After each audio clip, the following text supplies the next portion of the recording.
À notre arrivée au service national, déjà je l'ai toujours dit que la production était nulle. Il n'y avait même pas une tonne de maïs qui était produite au service national ou à Kadamakassé.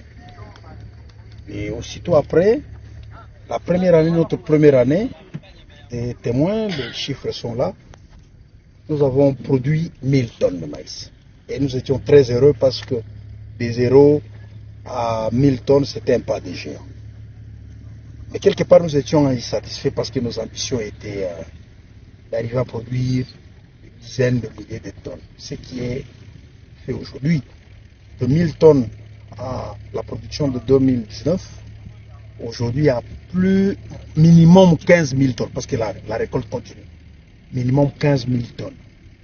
C'est que c'était un accroissement, si on fait rapidement les calculs, de 1500%. Un accroissement, c'est juste extraordinaire et c'est impressionnant. Déjà, si vous regardez de 1000 tonnes à 15 000 tonnes en 4 ans, c'est que nous sommes capables de passer de 15 000 tonnes à 200 000 tonnes, à 500 000 tonnes en 10 ans. C'est comme je vous l'ai dit, c'est impressionnant la manière dont nous sommes en train d'évoluer avec le service national. C'est vrai que les besoins au pays sont énormes. Il ne faudrait pas seulement compter sur le service national pour assurer l'autosuffisance alimentaire au pays. Il y a plusieurs acteurs qui interviennent. Nous avons les paysans, nous avons les agriculteurs privés, nous avons vous voyez, plusieurs structures qui concourent à la production du maïs au pays. Mais au moins, si on devrait nous mettre sur une échelle, nous serons au numéro 1, si je peux le dire ainsi. Et nous avons cette ambition de demeurer le premier producteur de maïs en République démocratique du Congo. Pas seulement maintenant, même pour les années qui viennent.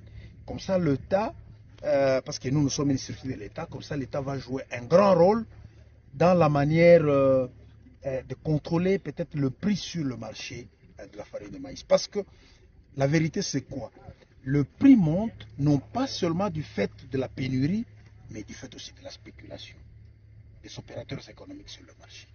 Et donc, le service national peut jouer ce rôle de contribuer à la stabilisation du prix sur le marché. On accuse le service national de consommer plus qu'il ne produit. Faux. C'est faux. Très faux d'ailleurs. Ce sont les gens qui ne connaissent pas l'agriculture et qui ne comprennent pas. Il faudra comprendre aussi que dans l'agriculture, il y a 2-3 phases. C'est comme dans une mine, il y a une phase d'investissement. Lorsque vous voulez cultiver 450 000 hectares, vous n'allez pas arriver comme les gens le disent à Kinshasa. Non, il y a la brousse là-bas. Vous allez arriver dans cette brousse, vous mettez le maïs, il va produire. Il faut préparer le terrain. Quand vous voyez ces champs ici, c'est des milliers de dollars qui sont en train pour arriver à faire que le terrain soit comme ça. C'est un investissement. On investit dans la préparation du sol. On investit dans l'acquisition du matériel. On investit dans la formation du personnel. On investit dans la construction des infrastructures. Tout ça. Les gens qui tiennent ces discours, ce sont les gens qui cherchent un petit raccourci, qui veulent justifier une politique d'importation.